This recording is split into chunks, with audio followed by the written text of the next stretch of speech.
Hello student, आज का हमारा जो टॉपिक है वो है बायोडिग्रेडेबल पॉलीमर के ऊपर। बायोडिग्रेडेबल पॉलीमर क्या होते हैं? ऐसे पॉलीमर होते हैं, मतलब इससे पहले मैं आपको बता दूं कि जो जितने भी अपने पास मतलब जो बायोडिग्रेडेबल पॉलीमर होते हैं वो नेचुरल अकरिंग पॉलीमर होते हैं। जैसे कि स्टार्च, प्रोटीन, न्यूक्लिक एसिड हो गया। ठीक है, ये नेचुरल अकरिंग पॉलीमर होते हैं। और जो नेचुरल अकरिंग पॉलीमर होते हैं वही टाइम के साथ डिग्रेड होते हैं, इसीलिए हम उनको क्या बोलते हैं? बायोडिग्रेडेबल पॉलीमर बोलते हैं। बायोडिग्रेडेबल पॉलीमर नेचुरल पॉलीमर होते हैं, जैसे कि cellulose, starch, protein, nucleic acid disintegrate by themselves during a certain period of time and hence this is called the biodegradable polymer. जो एट द टाइम के साथ साथ साथ खुद डिग्रेड हो जाए उनको हम क्या बोलते हैं? बायोडिग्रेडेबल पॉलीमर बोलते हैं। जितने भी सिंथेटिक पॉलीमर होते हैं, सिंथेटिक पॉलीमर क्या होते हैं?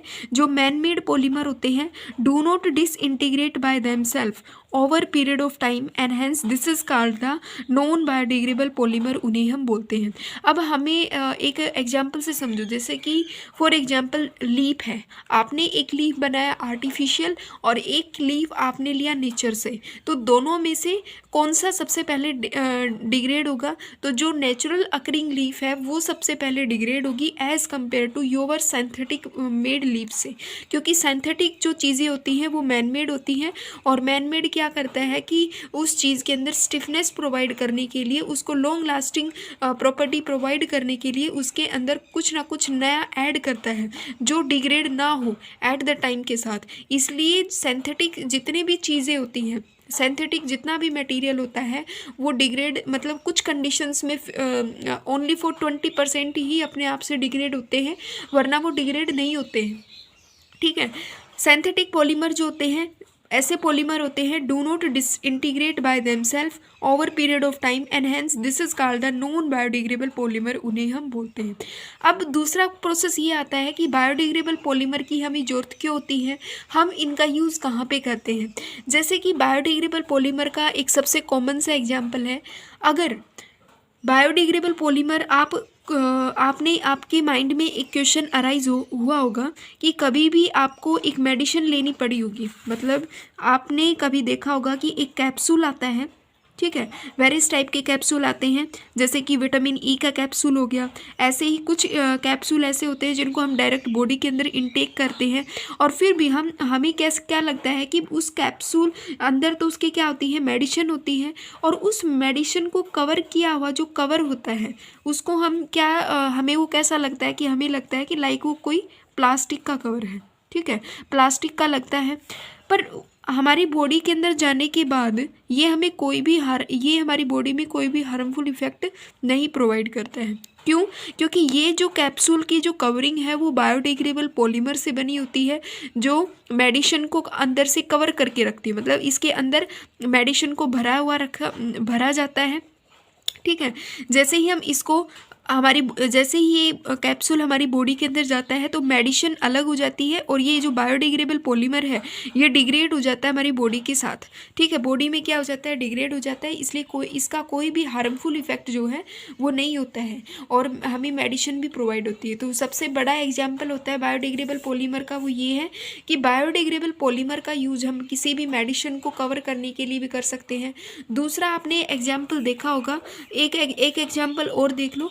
जैसे कि किसी भी पर्सन की अगर मेजर कोई सर्जरी हुई होती है, ठीक है, मेजर सर्जरी है, या किसी के मतलब बहुत ही डीप वाउंड होता है, तो उसको कवर करने के लिए उसकी बॉडी को स्टिच करने के लिए वाउंड का यूज़ किया जाता है। मतलब उसके वाउंड को स्टिच करने के लिए जिस धागे का यूज़ किया जाता है वो बायोडिग्रेडेबल पॉलीमर से बना होता है। किससे बना होता है?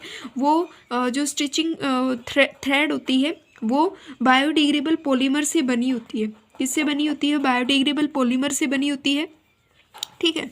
Biodegradable polymer eight the time के साथ साथ वो जो अपना जो धागे हैं, ठीक है, जो पॉलीमर्स मतलब जिस बायोडिग्रेडेबल पॉलीमर से हमारे वाउंड को कवर किया हुआ होता है, एट द टाइम के साथ वो डिग्रेड हो जाते हैं हमारी बॉडी के अंदर, और हमारा वाउंड भी जो है वो रिकवर हो जाता है। ठीक है, तो हमने दो एग्जाम्पल देखे हैं, एक तो कैप्सूल का एग्जाम्पल देखा है और दूसरा एग्जाम्पल देखा है हमने कभी भी कोई मेजर सर्जरी या ऑपरेशन होता है या किसी को डीप वाउंड घाव हो जाता है तो उसको कवर करने के लिए भी मतलब उसको स्टिच किया जाता है। जिस चीज़ से स्टिच किया जाता है, जिस थ्रेड से उसको स्टिच किया जाता है, उसको हम बायोडिग्रेडेबल पॉलीमर बोलते हैं।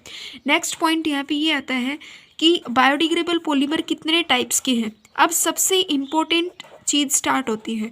सबसे पहला आता है PHBV, PHBV। दूसरा आता है पॉलीग्लाइकोलिक एसिड, पॉलीग्लाइकोलिक एसिड, जिसको आप पॉलीलैक्टिक एसिड भी बोल सकते हो। थर्ड आता है आपके पास बायोडिग्रेडेबल पॉलीमर में नायलॉन 2 और नायलॉन 6, नायलॉन 2 और नायलॉन 6। ये तीन ऐसे हैं। वैसे तो और बहुत सारे बायोडिग्रेडेबल पॉलीमर होते हैं, पर जनरली इन तीनों को स्टडी किया जाता है। ये जो तीनों के तीनों हैं, ये मोस्ट इम्पोर्टेंट बायोडिग्रेडेबल पॉलीमर है। अब हम इनको देखते हैं कि इनको बनाया कैसे जाता है। सबसे पहला आता है हमारा PHBV, ठीक है, PHBV, जिसका नेम क्या है, पॉलीबीटा हाइड्रोक्सी, पॉलीबीटा हाइड्रोक्सी ब्यूटरेट को बीटा हाइड्रोक्सी विलेट, जिसको विलेट बोलते हैं। ठीक है, बट ये जितना बड़ा इसका नेम आपको लग रहा है, ये उतना ही इजी है। ये अपने पास क्या है कि it is a thermoplastic copolymer. ये जो है क्या होता है, it is a thermoplastic copolymer होता है, थर्मोप्लास्टिक कोपॉलीमर होता है, कोपॉलीमर है। ठीक है, अभी कोपॉलीमर का मतलब क्या होता है, एक ऐसा polymer, these are those polymer made up of more than made up of two different monomeric unit से जो बनता है, उसको हम बोलते हैं कोपॉलीमर बोलते हैं। जैसे कि एक मोनोमरिक यूनिट अलग होगी, दूसरी मोनोमरिक यूनिट अलग होगी, इन दोनों का कंबाइनेशन होगा और PHBV का फॉर्मेशन हो जाएगा। फॉर एग्जाम्पल, जैसे कि ये कैसे बनता है, यहाँ पे देखो, हम लेंगे 3 हाइड्रोक्सी ब्यूटेनिक एसिड। इसको समझने का भी एक तरीका है, CH2 COOH ग्रुप होगा, और यहाँ पे होगा ओनली फॉर मिथाइल ग्रुप, और इस पे लगा होगा OH ग्रुप। तो देखो 1 2 और ये हो गया 3, ठीक है, ये सॉरी 1 2 3 और ये हो गया 4। ठीक है, तो 3 पोजीशन पे क्या है, 3 हाइड्रोक्सी, 3 नंबर पे क्या है, हाइड्रोक्सी ग्रुप लगा हुआ है, 3 hydroxy meth eth prop but, 3 hydroxy butanoic acid है। ठीक है, ये क्या है, चौथी पोजीशन के ऊपर एसिड लगा हुआ है, तो हम इसको नेम देंगे 3 हाइड्रोक्सी ब्यूटेनिक एसिड। इसके अंदर ये पहली मोनोमरिक यूनिट है, ये एक मोनोमरिक यूनिट हम इसका यूज़ लेंगे। दूसरी मोनोमरिक यूनिट होगी, इसमें हमने 4 लिए हैं, ठीक है, 4 कार्बन की चेन ली है, उसमें हम क्या लेंगे, 5 कार्बन की चेन लेंगे। जैसे कि सेम कंडीशन, एक साइड OH लगेगा, एक साइड COH ग्रुप लगेगा, CH2 CH3 CH2 और COOH ग्रुप हो गया। इन दोनों को हम कंबाइन करेंगे तो 3 हाइड्रोक्सी ब्यूटेनिक एसिड है, इसका नेम है 1 2 3 हाइड्रोक्सी, इसको भी हम क्या नेम देंगे, 3 हाइड्रोक्सी पेंटेनोइक एसिड देंगे। यहाँ पे क्या होगा, इसका तो यहाँ से वाटर मॉलिक्यूल बाहर जाएगा और दोनों की दोनों मोनोमरिक यूनिट एक दूसरे के साथ कंबाइन होंगी, और कंबाइन आफ्टर कंबाइनेशन के बाद यहाँ पे क्या बनेगा, अपना PHBV का फॉर्मेशन हो जाएगा कुछ इस प्रकार से। यहाँ इसका एक हाइड्रोजन गया, ऑक्सीजन बचा, CH2 carbon double bond oxygen होगा, यहाँ पे CH3 ग्रुप लगेगा, यहाँ पे एक और ऑक्सीजन, ये वाला ऑक्सीजन बच गया, CH यहाँ पे लगेगा CH2 CH3 और ये हो गया CH2, और यहाँ पे वापस से कार्बन डबल बॉन्ड ऑक्सीजन होगा। तो ये अपने पास किसकी फॉर्मेशन हो गई है, PHBV की फॉर्मेशन हो गई है, पॉलीहाइड्रोक्सी ब्यूटरेट और या फिर हम इसको बोल सकते हैं को बीटा हाइड्रोक्सीवलेंट भी बोलते हैं। ठीक है, तो ये अपने पास था PHBV। अब हम ये देखते हैं कि PHBV का यूज़ कैसे होता है।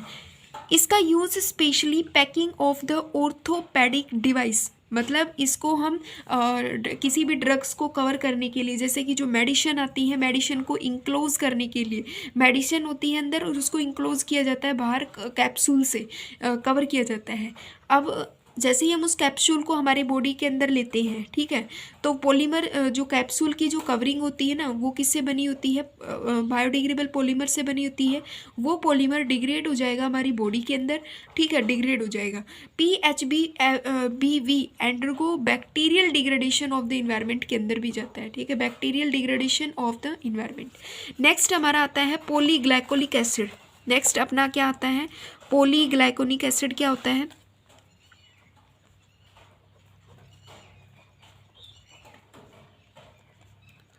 पॉलीग्लाइकोलिक एसिड। पॉलीग्लाइकोलिक एसिड क्या कहता है, ये भी इट इज़ ए कोपोलीमर, मतलब ये भी अपने पास एक तो it is a biodegradable polymer, ये एक तो अपने पास क्या है, बायोडिग्रेडेबल पॉलीमर है, साथ ही साथ it is a copolymer. Biodegradable polymer के साथ साथ ये हमारे पास कोपोलीमर होता है। कोपोलीमर का मतलब क्या होता है कि ये made up of 2 different monomeric unit से बनता है, ठीक है। ये किससे बनता है, made up of 2 different monomeric unit से ये बनता है, यूनिट से ये बनता है। कैसे बनता है वो देखो, पॉलीग्लाइकोलिक एसिड के अंदर भी एक साइड तो OH ग्रुप लगेगा और एक साइड इसके COOH ग्रुप लगेगा, ठीक है। और पॉलीग्लाइकोलिक एसिड को हम पॉलीलैक्टिक एसिड भी बोल सकते हैं, ठीक है, पॉलीलैक्टिक एसिड भी बोल सकते हैं, ठीक है। एक साइड तो OH ग्रुप लगेगा, इसके एक साइड COH ग्रुप लगेगा। हम 2 मोनोमरिक यूनिट लेंगे, दोनों में कंडीशन यही रहेगी, एक साइड OH ग्रुप, एक साइड होगा COH ग्रुप। अब ये देखना है कि बीच में इनके क्या लगेगा, यहाँ पे लगेगा CH2, यहाँ पे लगेगा CH3, इसको बोलते हैं ग्लाइकोलिक एसिड। ये अपने पास क्या है, ग्लाइकोलिक एसिड है, और ये अपने पास क्या है, लैक्टिक एसिड है, ठीक है। दोनों कंबाइन होंगे, हाइड्रोलाइसिस होगा, दोनों कंबाइन होने के बाद इनका क्या हो जाएगा, हाइड्रोलाइसिस हो जाएगा, और अपने पास को पॉलीग्लाइकोलिक एसिड और पॉलीलैक्टिक एसिड की फॉर्मेशन हो जाएगी। मोनोमरिक, जब 2 डिफरेंट मोनोमरिक यूनिट एक दूसरे के साथ कंबाइन होती है, कंबाइन होने के बाद वो एक पॉलीमर की फॉर्मेशन करती है, उस प्रोसेस को हम पॉलीमराइजेशन प्रोसेस बोलते हैं। अब इसका पॉलीमर क्या बनेगा, इसको हम यहाँ पे लिख लेते हैं। यहाँ से एक हाइड्रोजन जाएगा तो ऑक्सीजन बचेगा, CH2 carbon double bond oxygen, oxygen जाएगा यहाँ पे ऑक्सीजन कनेक्ट होगा, CH से ये हो गया CH3, ये हो जाएगा कार्बन डबल बॉन्ड ऑक्सीजन, और नेक्स्ट कोई मोनोमरिक यूनिट इससे कंबाइन हो जाएगी। तो इसको हम बोलते हैं पॉलीग्लाइकोलिक एसिड। पॉलीग्लाइकोलिक एसिड में ग्लाइकोलिक एसिड एक मोनोमरिक यूनिट और लैक्टिक एसिड दूसरी मोनोमरिक यूनिट एक दूसरे के साथ कंबाइन होंगी। यहाँ से हाइड्रोलाइसिस वाटर मॉलिक्यूल बाहर निकलेगा और पॉलीमराइजेशन प्रोसेस होगा। पॉलीमराइजेशन प्रोसेस के टाइम में वाटर मॉलिक्यूल बाहर निकलेगा और पॉलीमर की फॉर्मेशन हो जाएगी। इसे हम बोलते हैं पॉलीग्लाइकोलिक एसिड बोलते हैं। नेक्स्ट पॉलीमर आता है नायलॉन 2 और नायलॉन 2 और एक होता है नायलॉन 6। नायलॉन 2 और नायलॉन 6 क्या कहता है, नायलॉन 2 और नायलॉन 6 में हम क्या, इसमें देखो हमने ऊपर जब PHBV और पॉलीग्लाइकोलिक एसिड को पढ़ा था तो उसके एक साइड तो OH ग्रुप लगा था और एक साइड उसके COH ग्रुप लगा था। बट इस कंडीशन में क्या है, एक साइड तो इसके अमीनो ग्रुप लगेगा और एक साइड इसके कार्बोक्सिलिक एसिड ग्रुप लगेगा, ठीक है। इसको जब हम कनेक्ट कर देंगे सिंगल एक मतलब इसको हम एक कार्बन ये हो गया, एक कार्बन ये हो गया, CH2 मॉलिक्यूल्स के साथ एक साइड तो इसके NH2 होगा, एक साइड इसके एसिड ग्रुप होगा। इसको हम बोलते हैं ग्लाइसिन, ठीक है। साथ ही साथ प्लस में इसमें भी सेम कंडीशन होगी, एक साइड NH2 होगा, एक साइड COH ग्रुप होगा। बीच में क्या होगा, 5 मिथाइल मॉलिक्यूल्स होंगे, 5 मिथाइल मॉलिक्यूल होंगे जिसको हम बोलते हैं अमीनो ये अमीनो ग्रुप हो गया, अमीनो